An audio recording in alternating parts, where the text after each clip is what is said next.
தேவதூதன் அவர்களை நோக்கி, பயப்படாதிருங்கள், இதோ எல்லா ஜனத்துக்கும் மிகுந்த சந்தோஷத்தை உண்டாக்கும் நற்செய்தியை உங்களுக்கு அறிவிக்கிறேன்.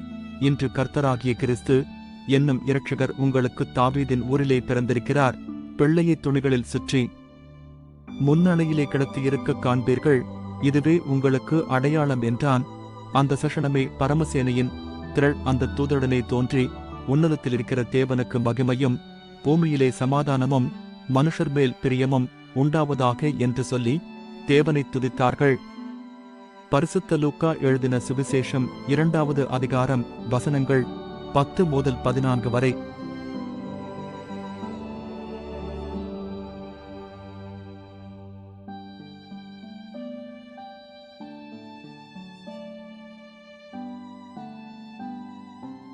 தேவதூதன் அவர்களை நோக்கி, பயப்படாதிருங்கள், இதோ எல்லா ஜனத்துக்கும் மிகுந்த சந்தோஷத்தை உண்டாக்கும் நற்செய்தியை உங்களுக்கு அறிவிக்கிறேன். இன்று கர்த்தராகிய கிறிஸ்து என்னும் இரட்சகர் உங்களுக்கு தாவீதின் ஊரிலே பிறந்திருக்கிறார். பிள்ளையை துணிகளில் சுற்றி முன்னணையிலே கிடத்தியிருக்க காண்பீர்கள். இதுவே உங்களுக்கு அடையாளம் என்றான். அந்த சஷனமே பரமசேனையின் திரள் அந்த தூதருடனே தோன்றி, உன்னதத்தில் இருக்கிற தேவனுக்கு மகிமையும் பூமியிலே சமாதானமும் மனுஷர் மேல் பிரியமும் உண்டாவதாக என்று சொல்லி தேவனை துதித்தார்கள். பரிசுத்த லூக்கா எழுதின சுவிசேஷம் 2வது அதிகாரம் வசனங்கள் 10 முதல் 14 வரை.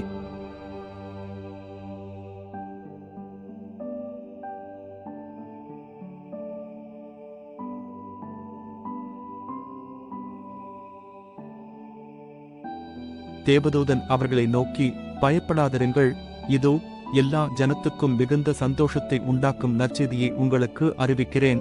இன்று கர்த்தராகிய கிறிஸ்து என்னும் இரட்சகர் உங்களுக்கு தாவீதின் ஊரிலே பிறந்திருக்கிறார்.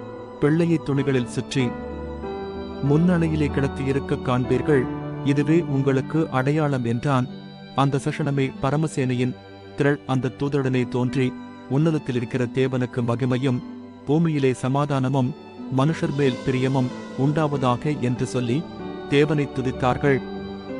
பரிசுத்த லூக்கா எழுதின சுவிசேஷம் 2வது அதிகாரம் வசனங்கள் 10 முதல் 14 வரை.